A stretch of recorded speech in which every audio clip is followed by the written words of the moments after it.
आदाब साथियों, कैसे हैं आप सब। आई होप आप सब माशाल्लाह बहुत बढ़िया होगा और आप लोगों की प्रिपरेशन काफ़ी अच्छी चल रही होगी। दोस्तों, मैं आज आपके सामने फिर से हाजिर हुई हूँ एक नए टॉपिक को लेकर के। कला एवं संस्कृति में से हम लोग आज लोकगीत के बारे में चर्चा करेंगे। क्योंकि आप सभी जानते हैं कि लोकगीत से भी एग्जाम में क्वेश्चंस बनते हैं। तो आइए देखते कला एवं संस्कृति।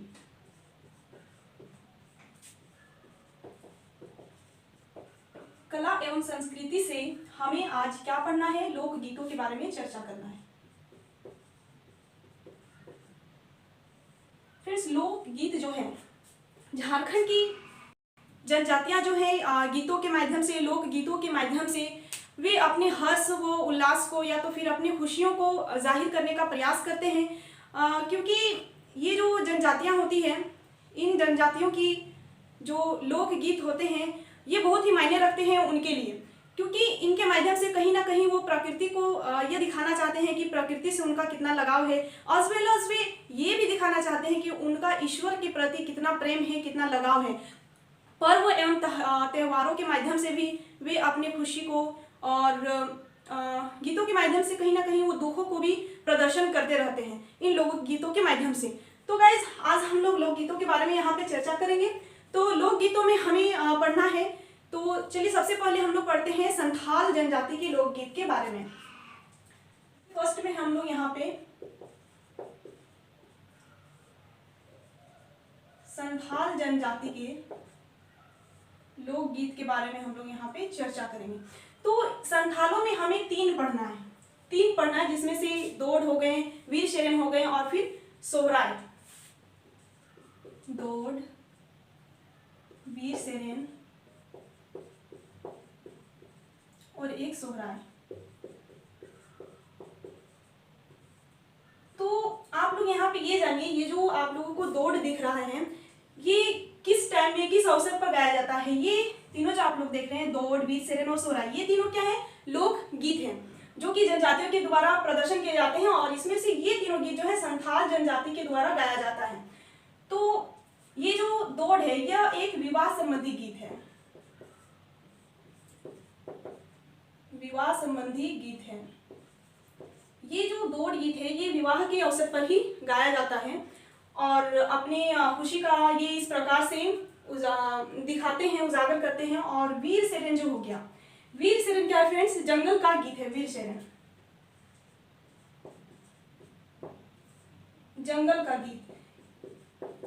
और ये जो आप लोग देख रहे हैं सोहराय, सोहराय मतलब कि सोहराय पर्व में गाया जाने वाला ये एक प्रकार का गीत है, सोहराय गीत। सोहराय जो कि पर्व भी आप सभी जानते हैं, तो सोहराय गीत भी है। अब चलिए हम लोग यहाँ पे नेक्स्ट दूसरा देखेंगे। हम लोग यहाँ पे मुंडा जनजाति के बारे में यहाँ पे देखेंगे कि उनकी जो लोक गीतें हैं उनका क्या महत्व है और कौन कौन सी वो गीतें गाते हैं। तो मुंडा जनजाति, तो फ्रेंड्स मुंडा जनजाति में 4 आते हैं, ठीक है। अडंदी, जापी और इधर से कर्मा। अडंदी, जापी हो गया, फिर कर्मा हो गया। तो आप इसमें से जो अडंदी देख रहे हैं ये भी क्या है, एक विवाह संबंधी गीत है, विवाह संबंधी गीत है। और यहाँ पे जो आप देख रहे हैं जापी, जापी जो है एक शिकार संबंधी गीत है। शिकार संबंधी जापी मतलब जब ये शिकार करते हैं, शिकार के लिए जाते हैं तो शिकार करते वक्त इस गीत को गाते हैं। अब ये जो कर्मा आप लोग देख रहे हैं, ये कर्मा एक पर्व होता है, ऑब्वियसली आप सभी जानते हैं। तो ऑब्वियसली ये कर्मा पर्व में ही गाया जाएगा, कर्मा पर्व में गाया जाने वाला गीत, बस ये लिखना है, कर्मा पर्व में गाया जाने वाला गीत। उसके बाद एक आता है जदूल, जो कि सरहुल पर्व में गाया जाता है, जो कि कब गाया जाता है, सरहुल पर्व में गाया जाता है, गाया जाने वाला गीत। अब हम लोग नेक्स्ट यहाँ पे देखते हैं। नेक्स्ट जो है हम लोगों ने अभी डिस्कस किया संथाल जनजाति के लोकगीतों के बारे में, मुंडा जनजाति की लोकगीतों के बारे में। अब यहाँ पे हो जनजाति की लोकगीतों के बारे में हम लोग यहाँ पे चर्चा करेंगे। तो हमें पढ़ना है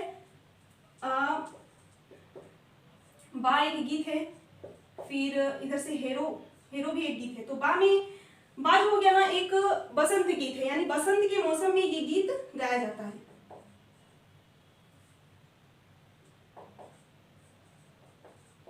अब यहाँ पे जो आप देख रहे हैं हेरो, ये धान की बुआई के समय गीत गाया जाता है।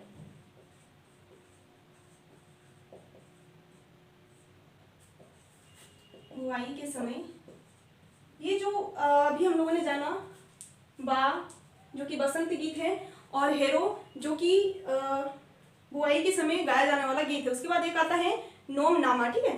तो नोमनामा जब कब किया जाता है फ्रेंड्स? नोमनामा जब नया अन्न ये लोग खाएंगे, नोमनामा जब नया अन्न ग्रहण करते हैं उस समय एक गीत गाते हैं, नोमनामा। तो नया अन्न ग्रहण करने पर ये इस गीत को गाते हैं। उसके बाद अभी जो हम लोगों ने जाना हो के बारे में, अभी हम लोग जाने ना, तो यहाँ पे मैंने लिखा नहीं, ये जो है हो का है ना।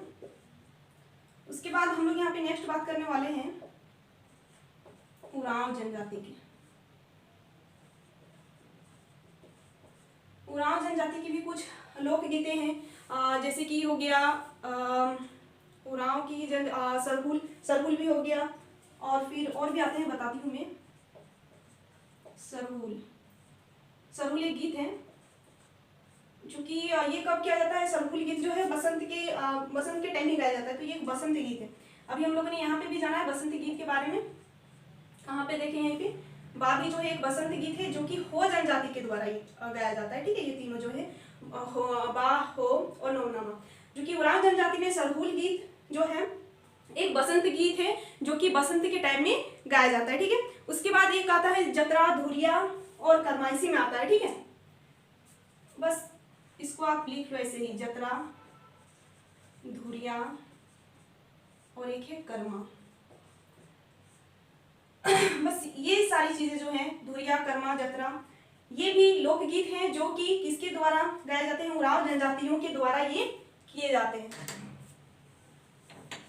अब यहाँ पे कुछ अन्य लोकगीत हैं और उनके गाए जाने के अवसर हैं, उनके बारे में हम लोग यहाँ पे जस्ट चर्चा करने वाले हैं, ठीक है। तो लोकगीत और उनके अवसरों के बारे में यहाँ पे जानते हैं।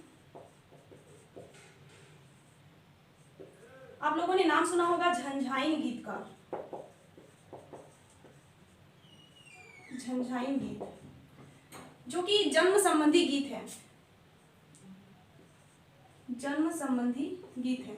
मीन्स दैट जब बच्चे जन्म लेते हैं तब यह गीत गाया जाता है। उसके बाद एक नेक्स्ट गीत है यहाँ पे डईड़ धारा,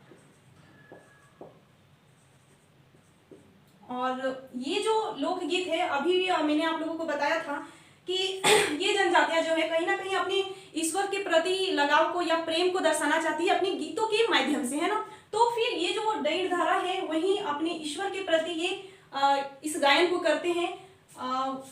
वर्षा ऋतु में, ये वर्षा ऋतु में किया जाता है। वर्षा ऋतु में ये डईड़ धारा गीत गाया जाता है। तो देवस्थानों में ये किया जाता है, देवस्थान संबंधी गीत है, यानी कि अपने देवों के लिए ये क्या करती हैं, अपने ईश्वर के लिए ये क्या करती हैं, गीत गाती है, जो कि जिस गीत का क्या नाम है? डईड़ धारा गीत। उसके बाद हम लोग यहाँ पे नेक्स्ट डिस्कस करने वाले हैं प्रातकली। प्रातकली भी एक गीत है और ये फ्रेंड्स VVI है, आप इसे याद रखिएगा क्योंकि ये क्वेश्चंस बन चुका है, पहले भी पूछा जा चुका है कि प्रातकली जो है किस अवसर पर गाया जाता है। तो आपको याद रखना ये जो प्रातकली है प्रातः काल में गाया जाता है, ठीक है। प्रातः काल संबंधी गीत है, यानी कि प्रातः काल में ही ये गाया जाता है। उसके बाद नेक्स्ट यहाँ पे हम लोग पढ़ने वाले हैं अधरतिया। अब फिर से जब अधरतिया है तो आप लोगों को यहीं से समझ में आ रहा होगा कि अधरतिया मतलब क्या होता है? आधी रात। तो ये जो गीत है आधी रात में गाया जाता है। तो अधरतिया मीन्स आधी रात में गाया जाने वाला, इसे आधी रात में गाया जाता है। उसके बाद कजली, कजली के बारे में यहाँ पे डिस्कस करना बहुत ही जरूरी है क्योंकि कजली से भी एग्जाम में क्वेश्चन बन चुका है जो कि VVI है। कजली से ये पूछा गया था फ्रेंड्स कि कजली जो है किस अवसर पर गाया जाता है? तो आपको याद रखना है वर्षा ऋतु के अवसर पर।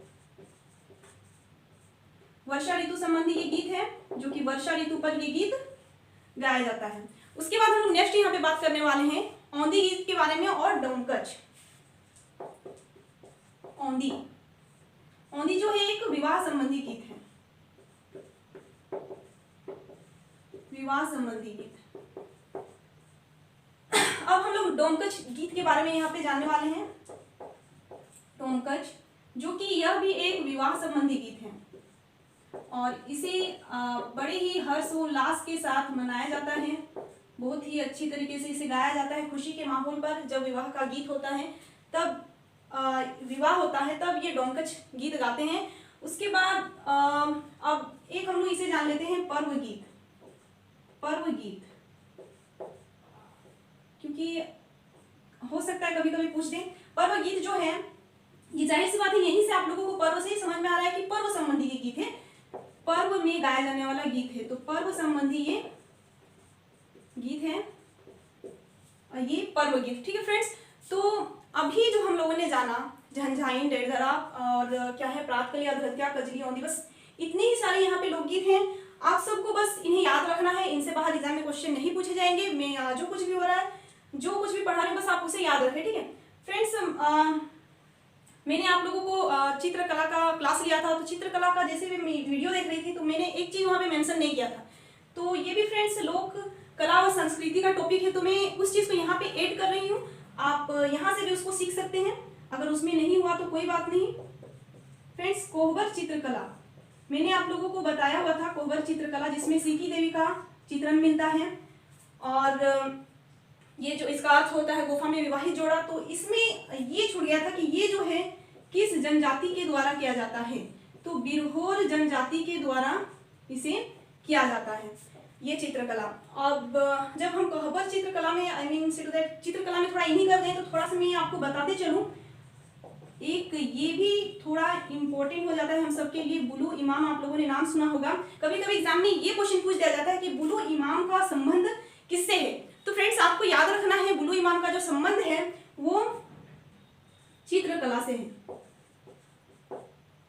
इन्होंने ही, बुलू इमाम जी ने ही सोहराय चित्रकला और कोहबर चित्रकला को विश्व स्तर पर पहचान दिलाई थी। तो फ्रेंड्स आप इन सब चीज़ों को याद रखें। बस आज के लिए इतना ही। मैं फिर मिलूंगी नेक्स्ट वीडियो में। अगर आप लोगों को ये वीडियो अच्छा लगा तो प्लीज़ गाइस कमेंट करें, लाइक करें, शेयर करें और सब्सक्राइब करना तो बिल्कुल भी मत भूलें। ओके फ्रेंड्स, आज के लिए इतना ही।